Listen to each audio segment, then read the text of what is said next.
How to use Blue Mail application to organize your emails, to organize your Gmail accounts here on your iPhone. For this, you simply have to open and find out the application here, that is Blue Mail, and then whenever you will open it, you simply have to click on continue.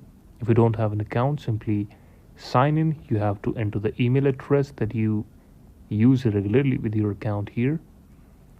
So I'm gonna enter my email address here, then set up manually, sign in with Gmail, click on the Google accounts here, select the account which you want to continue with this Blue Mail account, click on continue, click on continue here, and then it will simply log in to your account.